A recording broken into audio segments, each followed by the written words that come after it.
Welcome back to Straight Out of Marvel. It shows Kevin27 back with another fire episode, and today we have X-Men97 episode 3 review. This is called Fire Made Flesh, and I'm not gonna lie, this is probably one of the best Disney Plus Marvel episodes that have come out. Definitely better than any episode from What If. If we just being serious, better than any episode from What If. This was a really good episode, man. So, before we really get into it, dive deep, man, make sure you subscribe and follow at Kevin27 World. And please give a 5-star rating on Apple Podcasts and Spotify, okay? So, this episode obviously pick up from, the previous, when Jean Grey show up to the door wounded, saying she needs the X-Men. So she shows up, boom, cliffhanger, boom, what's gonna happen next? Wow. Now, my man's Beast run a test. He said, the one who showed up, this is the real Jean Grey. Will the real Jean Grey please stand up? Clearly, this was her. The fake Jean Grey was like, nah, you gonna sit here and she tried to hit Scott with a low blow. She was like, Storm would have believed me. Bro, everybody's sitting here like, you not Jean Grey, man. Which is a super low blow when it comes to Scott. And I thought that was a crazy dig.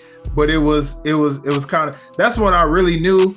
I was like, oh no, she really the clone. Like, the real Jean Grey wouldn't have stooped that low. You know what I mean? So I do believe that she knew that was not, like, maybe subconsciously, because she didn't know at this time, right? So come to find out, Mr. Sinister is behind all this, dun dun dun again. And of course, if they can do this with Mr. Sinister just in this little 30-minute piece, and obviously he was in the X-Men97, he was a prominent character, and I'm not sure how many seasons, but definitely was. But they went crazy with him. The illusions, all of that stuff, the horror scene. Honestly, I was locked in like The Last of Us. I'm gonna keep it real. That's always my go-to because that's the most locked in I'll ever be playing The Last of Us.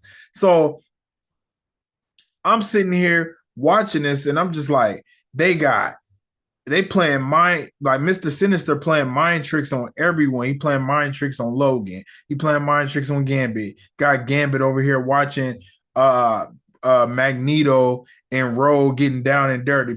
And speaking of that, bro, shout out to Marvel. This was the most adult episode. I'm shocked. This was super adult. I seen a lot of blood. Bro, they talking about they toned down the sexualization. Ain't no damn way. Bro, Jean Grey, oh my Lord. She was walking around with the mommy milkers. Oh my God. Like, I'm astonished, bro. Like, when I was watching it, I was like, nah, bro. Maybe that was just a crazy angle. Because, bro, the way they had Jean Grey, at least the fake, maybe, I don't know if they went crazy because it was the fake Jean Grey. Bro, they had Jean Grey get up with her legs spread wide open. I seen it. I was like, what? Like, it looked like, I don't know. I don't remember what that movie was called. But y'all know which one I'm talking about, with the girl when she was like getting interrogated and she spread, it looked just like that. Like, I was like, whoa.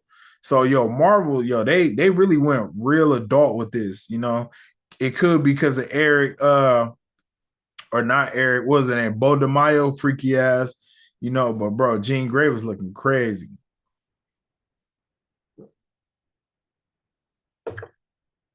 So I'm sitting here, and once my man's Mr. Sinister took the baby and threw him in the water, I was like, what in the hell?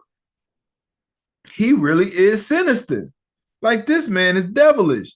I guess if you've been alive since 1870, you a crazy motherfucker. Like, dang. You talking about 120 years? At this point, because it's 1997. This is ridiculous. So Mr. Sinister, he went crazy on this, and I think if they can do that for this animated series, yeah, because it has been rumblings that Mr. Sinister is going to be a prominent villain in the upcoming X-Men films, and if they can do that, if they can do this, just animated, imagine what they could do live action. So, and you can always do it just a little more animated, but I think you could make that scene way more scarier because that was intense. So yeah, this was a great episode. So they eventually end up Jean Grey, they eventually she's able to get a hold of the other Jean Grey because she finally come to her senses. And this scene was so funny with Logan, and he was like pretty much confessing his love for her in his head, right? Because she was like, because when she was coming to, she forgot everything and she couldn't handle the voices in her head. So he's trying to make her remember. And he like, yo, just remember how I feel about you. And he started, pretty much going through everything. And that's pretty much how she got her mind back. But I'm not gonna lie, for a slight second, I was like, yo, if this would have been the 90s, Wolverine would have kissed her. Like real snaps. Like if this would have been the 90s for real, he would have kissed her right there. Like they would have started making out or something, and then she probably would have remembered. Or then that's when the whole thing with Scott would have happened and she would have stopped. But and if this was really the 90s, they would have started kissing. So I thought that was very interesting. And obviously she come to save the day. And I think it was very cool. The animation looked great and all that. But what's crazy is Mr. Sinister. So remember when I said he put the damn baby in the damn swimming pool, or not the pool, but like one of them little floating, one of those floating things where people can survive. But the thing is, he didn't have no mask on. So, and I get it, the baby's a mutant, but it seemed like that baby was up in there for a long time, man. He should have died because I get it, they be mutants, but do they show the mutant powers at birth? Or obviously, if you look like one, that's probably like hard to get around. But if you just somebody like Jean Grey, did that like at birth? Was she like that? Who knows? So I think that's one thing that's a little crazy to me. So I don't like how they did that. Now I feel like Scott got a lot of pointers for the first two episodes. This episode, and I'm not judging it episode by episode. This episode, he took a big step back for me. He just was so corny. He still kissed bad Jean Grey, even though he know that she's the clone. I'm like, bro, Scott, stop being so weak. He hit her with his concussion beam or whatever the hell it is, and she started bleeding. He was like, I'm sorry. I was like, bro, come on, man. What you? That's not even your Beezy. It's a clone. Like, what in the world is wrong with you? So he took a little step back, and then I really didn't like how he abandoned his child at the end. I get it. He was like, because after the baby got all messed up, because they took him out of the thing, out of the green stuff that was supposed to, I guess, make him invincible, but they took him out too early, so now it's poisoning him, going to kill him. But they want to send him to the future, to get him better, because obviously they probably got futuristic drugs that could cure him. And Scott was like, I can't be a part of this. Like, what you mean, bro? He's like, I will not abandon my child like my father did me. And I'm like, bro, this isn't time for your abandonment issues.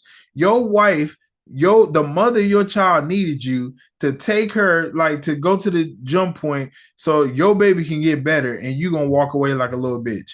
So, man, Scott took a big step back for me. Like, I didn't like that. I just thought like it's bad leadership, and that's why Professor X didn't leave it to you, man. He left it to Magneto, man, because you're not the one right now. You're not the one. You might be the two or the three. You might be the three. So shout out to my guy, He told me that Storm probably. I think he said. Matter of fact, let me check the DM real quick. I think he said Storm would get her powers back by episode 3 or 4, and it looks exactly like that. It's kind of crazy. So what did he say? He said episode 5. So episode 4, they already look like they about to be bringing Storm back. Because I was like, bro, what is this? Like, come on, we ain't got no Storm. So look like she gonna be having her powers back. It might take her the whole episode, and then by 5 she'll be in full swing. But I am super ecstatic about that, and yeah, I cannot wait. So yo, this was a great episode, and I mean 9 out of 10 for sure. You know, the only thing I didn't like was really Scott. Like Scott was kind of irritating me. His leadership was very piss poor, and I didn't like his attitude. You know, I feel like your wife needed you, and I feel like you have. He said, "I'm not going to abandon my child," and then abandon his child right then and there. Like you walked away from the little guy. That you never even know. Would you want that to be the last time you see your kid? No, you should want it. If not, you should want it. But if that would have to happen, you would want it to have been you going with your wife to send the kid off with the future man. You know what I mean? Why would you? That just didn't make any sense, you know. So I'm that really pissed me off, man. I'm really disappointed with Scott right there, man. But other than that, episode was flawless, but that's the one flaw. So I get a 9 out of 10 for sure. But what do you guys think about this episode? Let me know in the comment section or DMs open, comments be open on Instagram at Kevin27World. Make sure you like this video. Make sure you 5-star me and stick around because we are going to do an ultimate review, but that's only for podcast listeners. And if you want to listen to the ultimate review, you can go to Spotify at Straight Out of Marvel, or you can go to Spotify on Straight Out of Marvel, and if you want to stick around for the ultimate review, you can go to Spotify and listen Straight Out of Marvel or Apple Podcasts. Okay, Straight Out of Marvel again. And that's where we do the ultimate review. Okay, believe it till you make believers. Now, let's get into this ultimate review because honestly, this was so good. I was like, I got to watch it again. Like, I got to watch it again, and I got to watch it with the fam. You know what I mean? I actually put my blunt out. You know, it's not that big, but I was smoking this while I was watching it. But, you know, I roll in forever blunts. So I was like, you know what? I'm going to put this out, and then I'm going to watch this with the fam. You know, the real one still hanging with your boy, and we're gonna get to it, okay? Because this episode was amazing, and I know if I don't watch it tonight, I won't watch it again. You know, so let's get to it.